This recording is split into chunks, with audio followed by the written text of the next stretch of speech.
আপনাদের সবাইকে আমার এই নতুন ব্লগে স্বাগত। আজ 22শে মার্চ 2025 আর আমরা যাচ্ছি কলকাতা থেকে তারাপীঠ। এখন সময় 7:45। আমরা ক্রস করছি এয়ারপোর্ট। আজকে আমরা ঠিক করেছি তারাপীঠ অন্য রাস্তা দিয়ে যাব, তাই NH-12কে বেছে নিয়েছি। আমরা ব্যারাকপুর হয়ে বহরমপুর বাইপাস হয়ে আমরা পৌঁছাবো তারাপীঠে।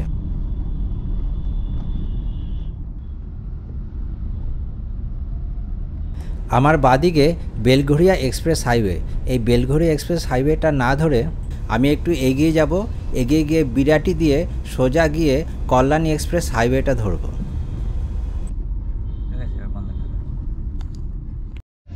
আমি এখন যাচ্ছি বিরাটির মধ্য দিয়ে, আর বিরাটির এই রাস্তাটা সোজা গিয়ে উঠবে কল্যাণী এক্সপ্রেস হাইওয়েতে।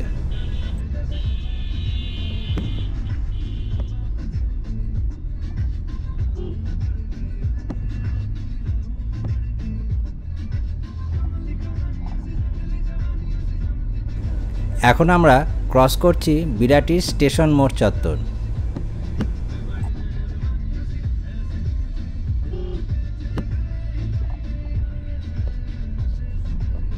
আমরা এই বিরাটির ফ্লাইওভারটা ক্রস করে ওই পারে আরেকটু এগোলেই পেয়ে যাব কল্যাণী এক্সপ্রেস হাইওয়ে।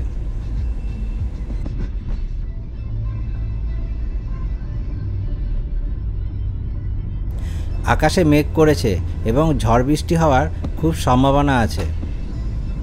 ওয়েদার ফোরকাস্টেও তাই বলেছে। আগের দিন রাতে ঝড় বৃষ্টি হওয়াতে সাঁইথিয়ার কাছে রাস্তাটা ক্লোজ আছে এবং ওখানে প্রচণ্ড জ্যাম থাকার জন্য আমি এই NH-12টাকে বেছে নিয়েছি। দমদম থেকে তারাপীঠ পর্যন্ত যদি এই NH-12 ধরে যাওয়া যায় তাহলে এর দূরত্ব দেখাচ্ছে 274 কিলোমিটার, আর সময় দেখাচ্ছে 5.5 ঘন্টার মতো। আমরা এখন উঠে পড়েছি কল্যাণী এক্সপ্রেস হাইওয়েতে, আর আমরা এখান থেকে সোজাই কল্যাণী এক্সপ্রেস হাইওয়ে ধরে চলে যাব কাপা মোড় পর্যন্ত। আর আরেকটা রাস্তা আছে যেটা তারাপীঠ যায় বর্ধমান হয়ে, সেই রাস্তাটা দিয়ে গেলে টোটাল আমাদের যেতে লাগবে 221 কিলোমিটার, আর সময় লাগবে 5.5 ঘন্টার মতো।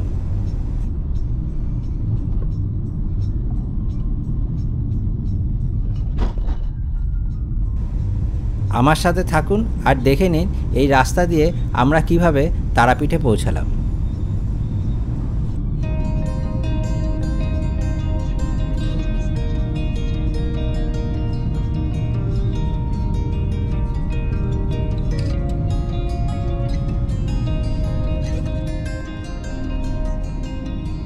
আমরা এখন ক্রস করছি মুড়াগাছা চৌমাথা।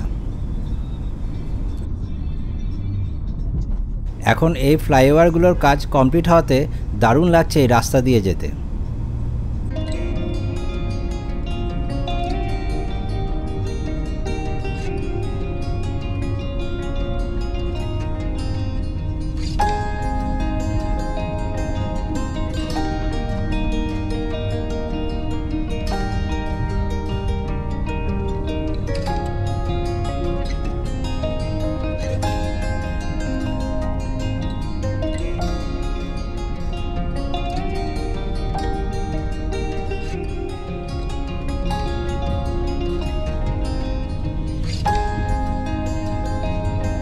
এখন 8:20 বাজে আর ফোঁটা ফোঁটা বৃষ্টি শুরু হয়ে গেছে, আর সামনে অপূর্ব সুন্দর দৃশ্য।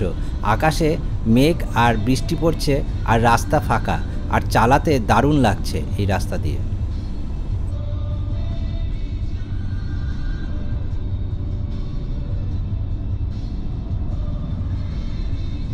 দারুণ সুন্দর রাস্তা। একটা ফ্লাইওভার থেকে নামছি, আরেকটা ফ্লাইওভারে উঠছি, আর সামনে একটি টোলগেট। তবে এই টোলগেটটি এখনও চালু হয়নি বলে আমরা বাদিকের যে রাস্তাটা আছে ওই রাস্তাটা দিয়ে আমরা এগিয়ে চললাম।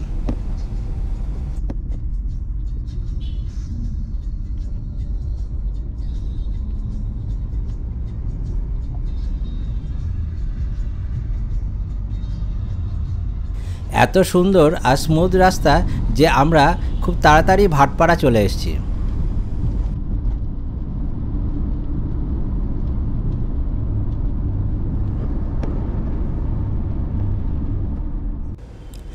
এখন 8:20 বাজে আর আমরা চলে এসেছি এই জায়গাটার বাদিক দিয়ে গেলে নৈহাটি আর ডান দিক দিয়ে গেলে হাবড়ায় যাওয়া যাবে।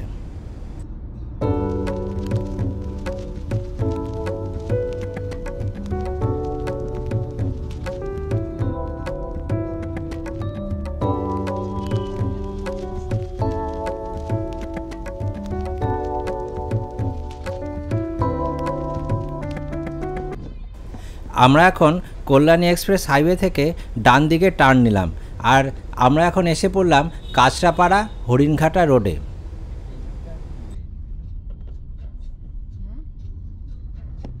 এই জায়গায় ট্রাফিক থাকার জন্য গাড়িটাকে একটু আস্তে চালাতে হচ্ছে আর রাস্তায় গর্ত থাকার জন্য দেখে চালাতে হচ্ছে বলে 40-এর উপরে স্পিড দেওয়া যাচ্ছে না।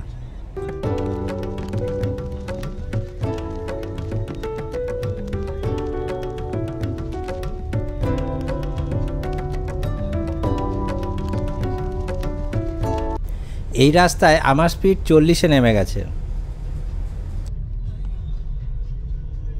কল্যাণী এক্সপ্রেস হাইওয়েতে আমি মাইলেজ পাচ্ছিলাম প্রায় 24-এর ওপরে আর এখানে এখন মাইলেজ পাচ্ছি 20-র মতো।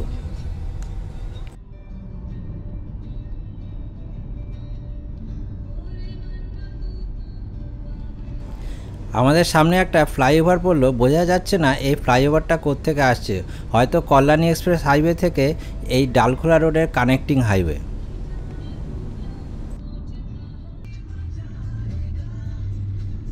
এখন সময় 9:15 আর আমরা চলে এসেছি বড় জাগুলিতে। আমরা 51 কিলোমিটার পথ অতিক্রম করে এসেছি এই বড় জাগুলিতে। আমরা এই বাঁদিকে ঘুরে পড়ব NH-12 অর্থাৎ ডালখোলা হাইওয়েতে।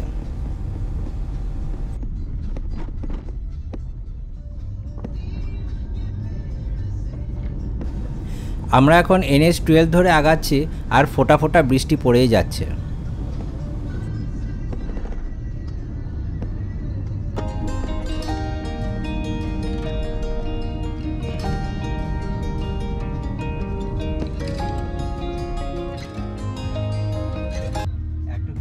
এখন 8:50 বাজে আর আমরা চলে এসেছি আয়েশপুর টোল প্লাজার সামনে।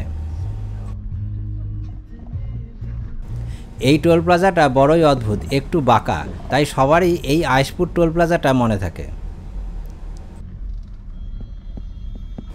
আর এখানে আমাদের টোল কাটলো 105 টাকা।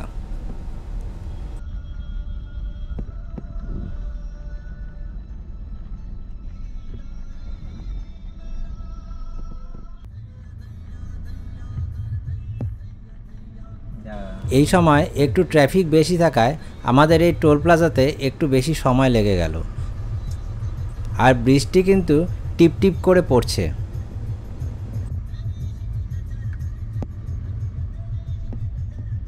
দারুণ লাগছে ওয়েদারটা। বাইরে 25 ডিগ্রি থাকলেও আমরা ভেতরে এসি চালাচ্ছি, না হলে ভেতরে ফগ জমে যাবে।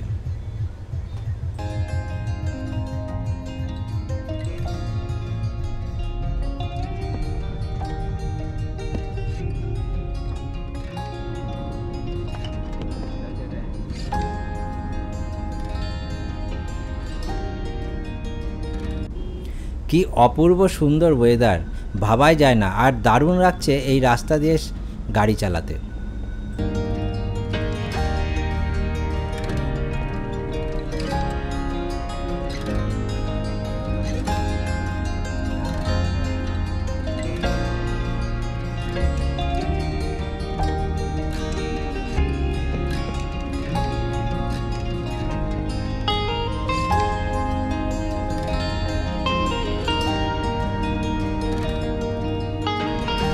রাস্তায় যেতে যেতে এরকম একটা বোর্ড পড়লো, বোঝা যাচ্ছে না এখানে স্পিড ক্যামেরা লাগানো আছে কিনা, কিন্তু আমি লিমিটের মধ্যেই চালাচ্ছিলাম 80তেই।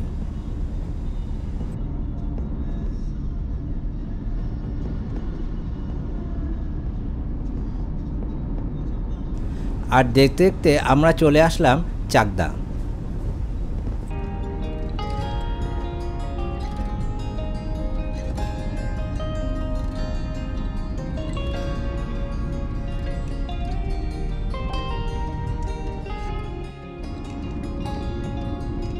আমরা এখন আছি কৃষ্ণনগর থেকে 10-15 কিলোমিটার দূরে।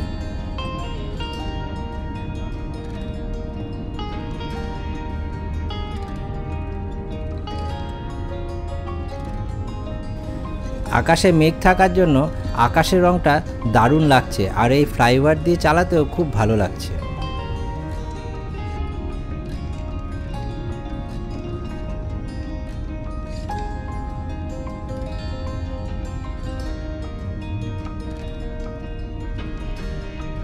সত্যি অপূর্ব সুন্দর লাগছে।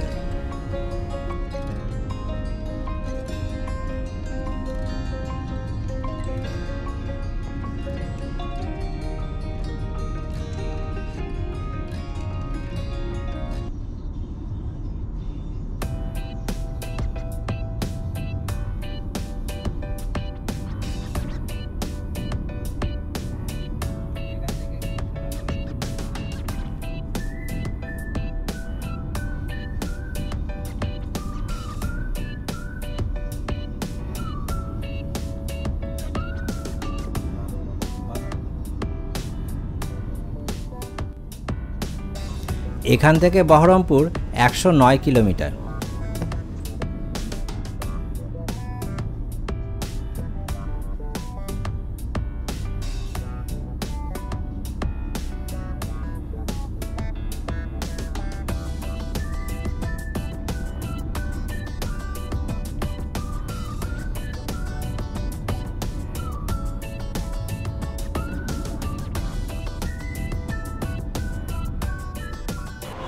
আমরা প্রায় 100 কিলোমিটার পথ অতিক্রম করে এই সোনারতরী হোটেলে এসে পৌঁছালাম। এখন ঘড়িতে বাজে 9:38। এখানে ইভি চার্জ দেওয়ার স্টেশনও আছে।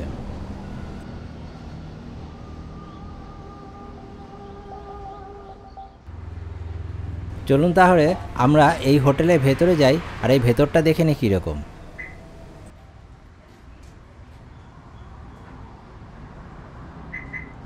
হোটেলের প্রবেশের রাস্তাটার ইন্টেরিয়ার করা আছে এবং দেখতে ভালোই লাগছে।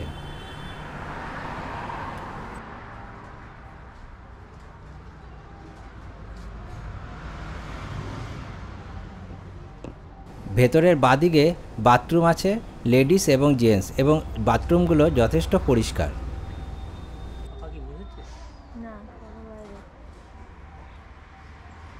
আর সামনে এটা হচ্ছে মিউজিক এরিয়া, আর তার পাশেই আছে খাবারের জায়গা।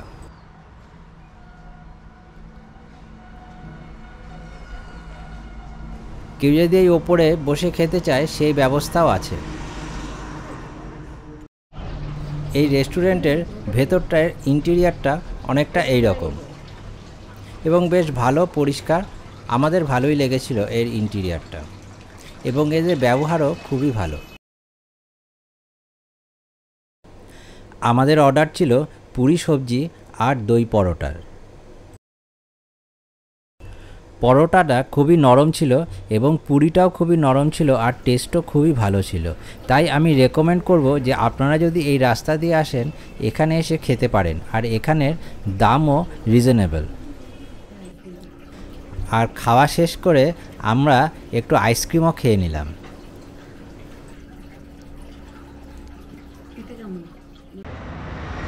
এখন ঘড়িতে 10:20 বাজে, আর আমরা সবাই আমাদের গাড়িতে উঠে পড়েছি, আর এখন যাত্রা শুরু করছি আবার তারাপীঠের দিকে।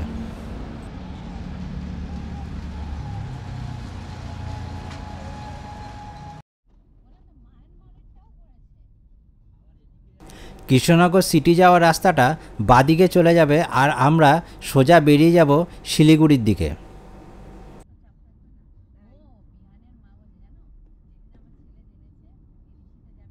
এখন NH-12 দারুণ রাস্তা হয়েছে, আর চালিয়ে খুবই ভালো লাগছে।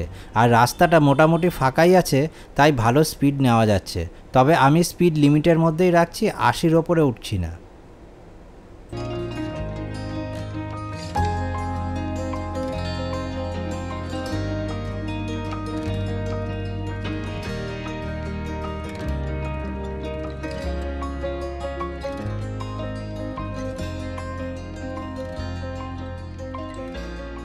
পাটুলি এখন ঘড়িতে 10:30 বেজে গেছে আর আমরা 153 কিলোমিটার পথ অতিক্রম করে এসছি পাটুলিতে।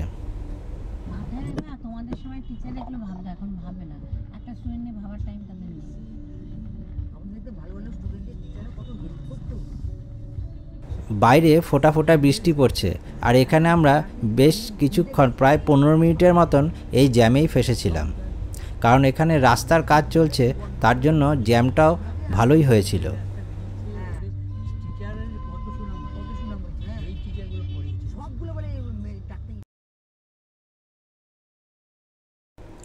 এখন 11:05 বাজে আর আমরা এসছি বামনডাঙ্গা টোল প্লাজায়।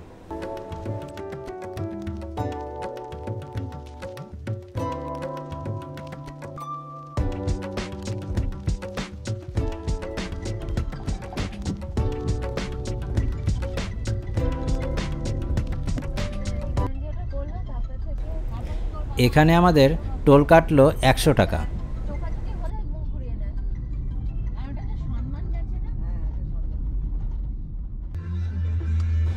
গুগল ম্যাপ অনুযায়ী আমাদের আর 123 কিলোমিটার বাকি আছে আর সময় লাগবে 3 ঘন্টা 5 মিনিট আর আমরা 2:10-এ তারাপীঠ পৌঁছাবো।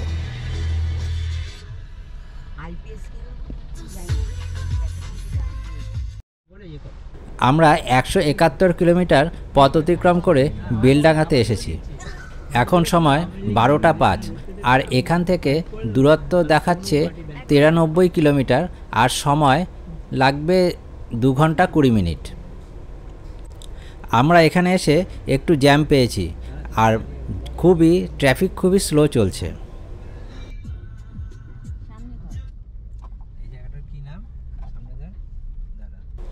রাস্তার কাজ হওয়ার জন্য ট্রাফিকের মুভমেন্ট ভীষণই স্লো। আমাদের এই জায়গাটা পেরোতে প্রায় 20 মিনিটের ওপরে লেগে গেছে।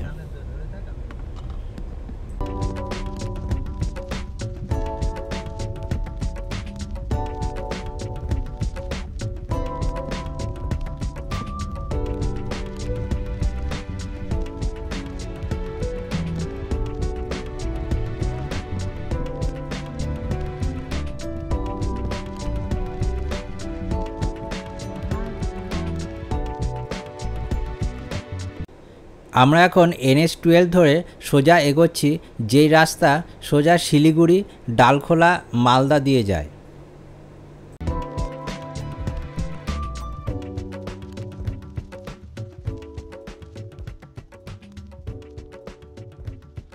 এখান থেকে বাদিকের রাস্তাটা বহরমপুর যায়। আমরা বহরমপুরকে বাইপাস করে সোজা বেরিয়ে যাব।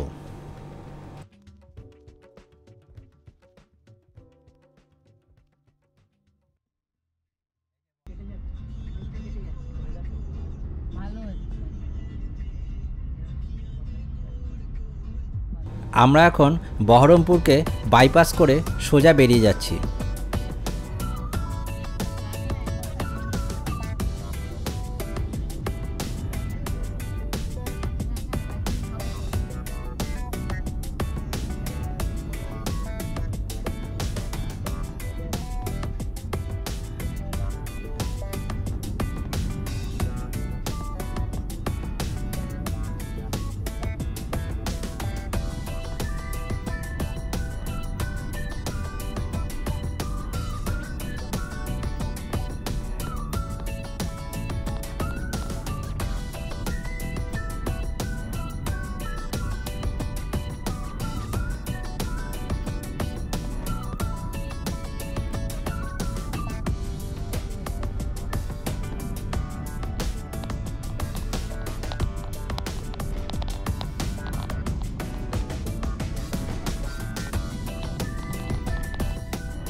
আমরা এখন বহরমপুর বাইপাস ধরে এগোচ্ছি, আর আমরা এখন ক্রস করছি হুগলি নদী। আমরা কলকাতা থেকে প্রায় 190 কিলোমিটার পথ অতিক্রম করে চলে এসেছি।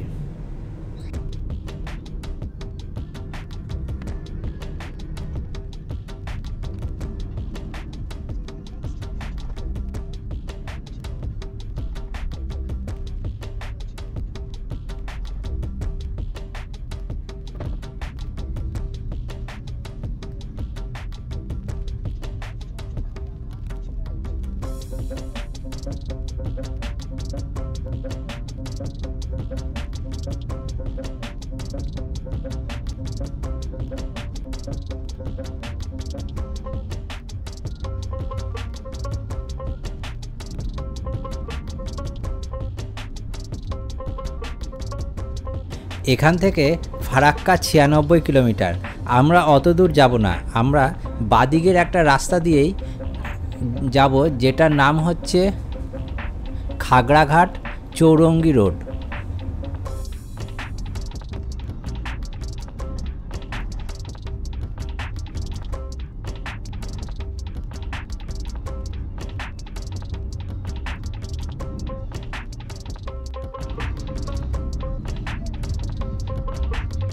আমরা এই নবগ্রামের কাছে এসে বাদিকের একটা রাস্তা ধরলাম, যেই রাস্তা দিয়ে আমরা তারাপীঠ যাব। আমরা NH-12 ছেড়ে দিয়ে এই বাদিকের রাস্তা দিয়ে তারাপীঠের দিকে চলে যাচ্ছি। এই রাস্তাটা দিয়ে আমরা সোজা বেরিয়ে যাব।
এই রাস্তাটা খুবই সুন্দর, দুই দিকে গাছ আর ট্রাফিক খুবই কম, তাই চালাতে খুবই ভালো লাগবে।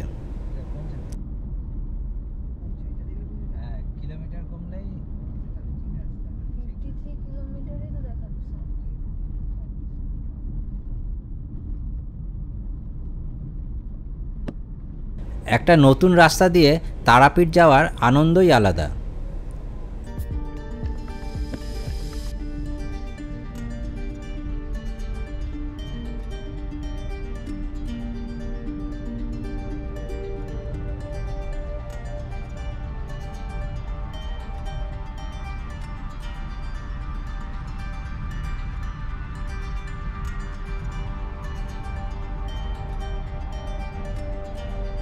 তাই আমি চেষ্টা করছি আপনাদের যতটা সম্ভব এই রাস্তাটা দেখানোর।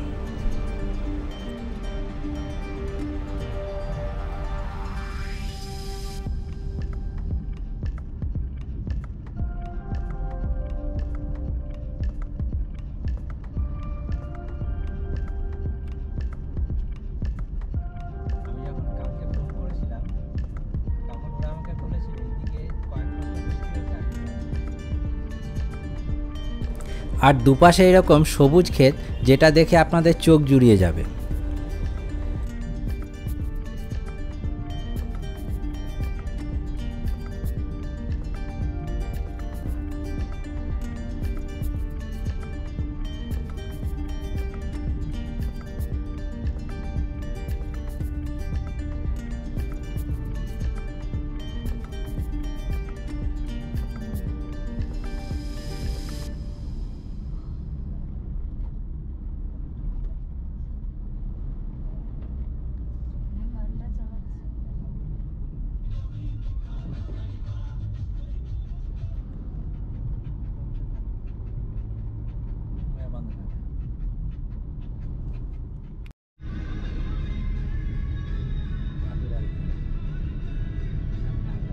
আমরা এখন যাচ্ছি গ্রামের মধ্য দিয়ে, যেখানে বাড়িগুলো মাটির আর ওপরের চালাঘর।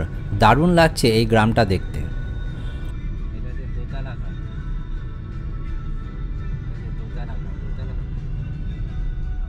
এছাড়া রামপুরহাটের যে রাস্তাটা আছে সেই রাস্তাটা দিয়েও তারাপীঠে আসা যায়।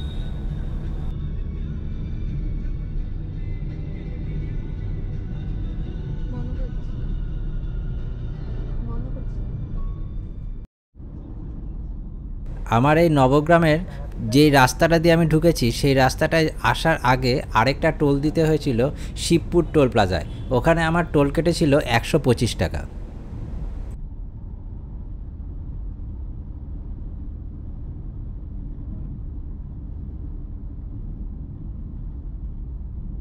আমার এই পুরো রাস্তায় যতগুলো টোল পড়েছিল সেই সবকটা টোলের খরচাটা দিয়ে দেব, তাতে আপনাদের সুবিধা হবে এই রাস্তা দিয়ে আসতে কত খরচা হয় সেটা জানার জন্য।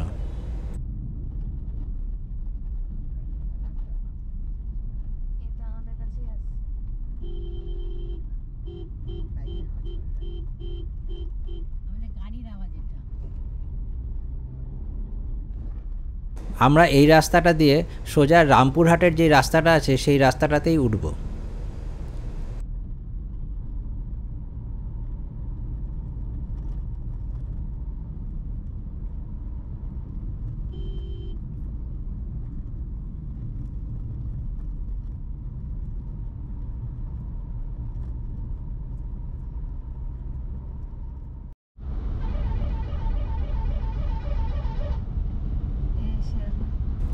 এখানে ওয়েলকাম টু তারাপীঠের বোর্ড দেখা যাচ্ছে, আর এখান থেকে রামপুরহাট 9 কিলোমিটার। আমরা প্রায় চলেই এসেছি তারাপীঠে।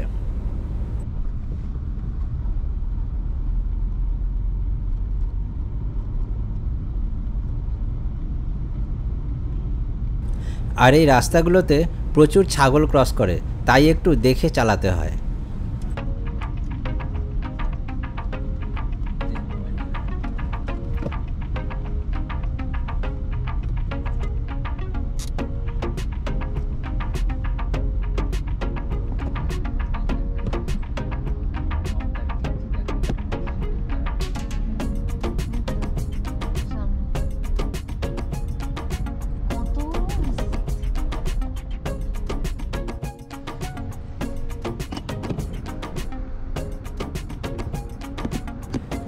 আমরা তারাপীঠে ঢুকেই গেছি।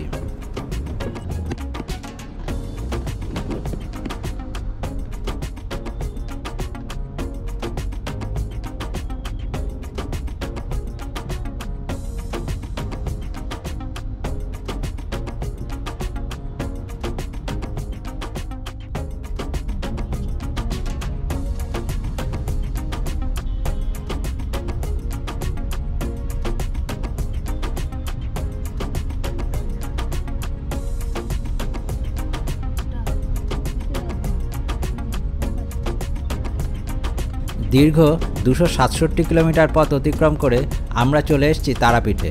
আর তারাপীঠে আমরা বুক করেছি রাজমহল হোটেল। আর এই রাজমহল হোটেল রাস্তার ওপরেই, তাই আমরা গাড়ি নিয়ে সোজা চলে যাচ্ছি এই রাজমহল হোটেলে। আমরা এখন রাজমহল হোটেলে চলে এসেছি। এই রাজমহল হোটেলের রিসেপশনে আমরা চেকিং করে আমরা হোটেলের রুমে ঢুকে যাব। তাই আমার নেক্সট ভিডিওতে থাকছে রাজমহল হোটেলের রুমের রিভিউ আর তারাপীঠের বিভিন্ন দর্শনীয় স্থান। আমার এই ব্লগটা আমি এখানেই শেষ করছি, আর ফিরে আসছি আরেকটা নতুন ব্লগ নিয়ে। তাই সঙ্গে থাকবেন আর দেখতে থাকবেন আমার এই ভ্রমণ চ্যানেলটি।